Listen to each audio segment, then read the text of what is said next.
Hey guys, Joe here from Wet and Wild Aquatics and Exotics. Welcome to our final video in the Getting Started series.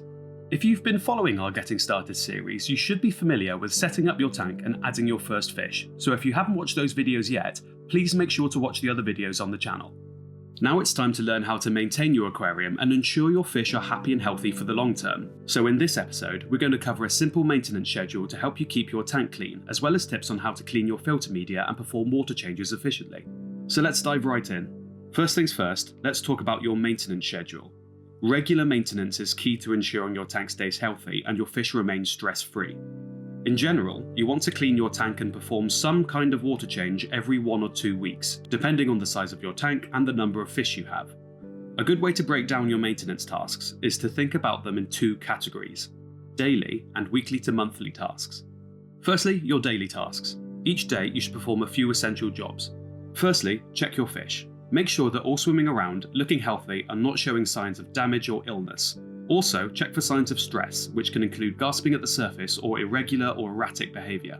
Remember to specifically look at the translucent fins of the fish, as these are the most visible areas to look for cotton wool-like fungal infections or parasites like white spot. Check all the fish are accounted for, but do not panic if some shy fish are harder to find immediately.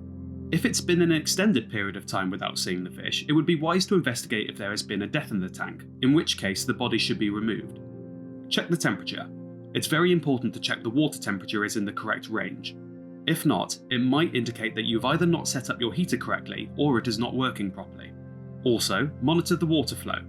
Make sure the surface of the water is moving, proving that the filter is switched on and working. If the water is still, the filter may have broken, which can cause poor gas exchange, leading to the fish to suffocate and the filter bacteria to die from lack of oxygen, potentially causing the entire tank to crash. Then, feed your fish. This was fully covered in the previous video, so make sure to check it out if you haven't already. Next are your weekly to monthly tasks.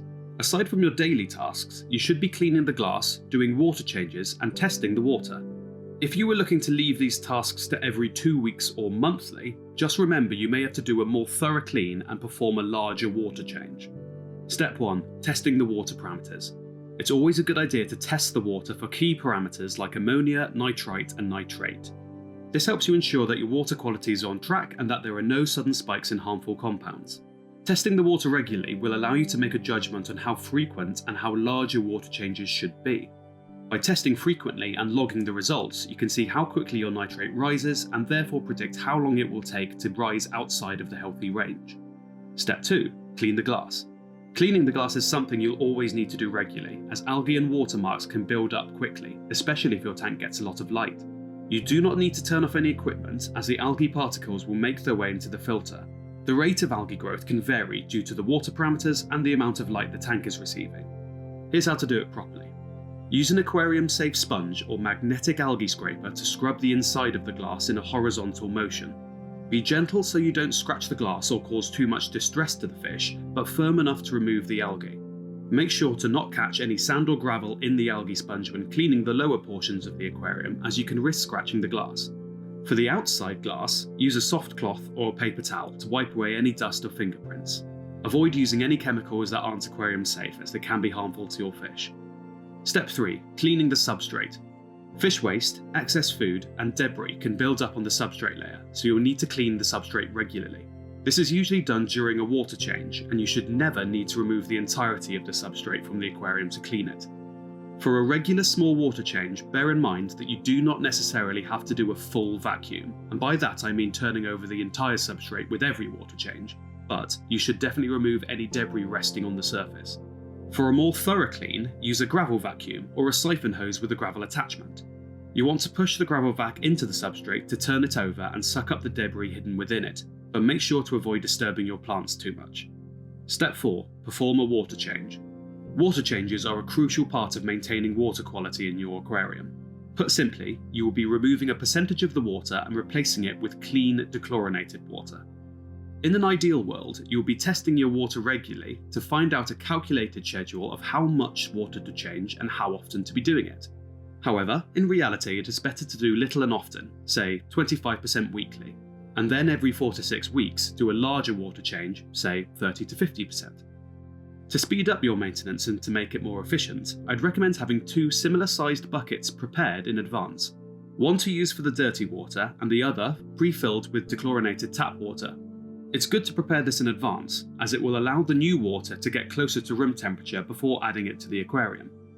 It would also be useful to have a second heater in order to heat up the new water if you intend on doing a large water change. So here's how to do a basic water change. Firstly, turn off the filter, heater and any other wet equipment before starting. This will prevent any equipment from operating outside the water, and stopping the flow allows debris to settle, making it easier to hoover up. Secondly, use a siphon or gravel vacuum to remove about 25% of the water in your tank. You can siphon the water directly into a bucket or container, making sure to siphon any settled debris off the surface of the substrate. Thirdly, refill the aquarium with dechlorinated water, preferably at a similar temperature to your tank. If you're using tap water, make sure it is treated with a tap water conditioner or dechlorinator before to remove the chlorine. Then, after you've added the new water, turn the filter and equipment back on. Keep an eye on the tank's water level and adjust if needed. When performing a larger, more thorough water change, the process is exactly the same, except you'll be removing and replacing a larger percentage of the water. Therefore, extra care should be taken to make sure the water going back in the tank is at a similar temperature as to not cause a temperature shock. You should also take the opportunity to thoroughly clean the substrate layer, which involves properly using the gravel vacuum or siphon to turn over the substrate, allowing the deeper layers of debris to be removed. You may also need to check to see if there is any nuisance algae to remove. This can be brushed away from rocks and wood with a toothbrush and siphoned out during the water change. And every month you should be cleaning your filter media. To keep your tank spotless and reduce the chances of nuisance algae growing, you can clean your filters every water change, but in most cases monthly is absolutely fine.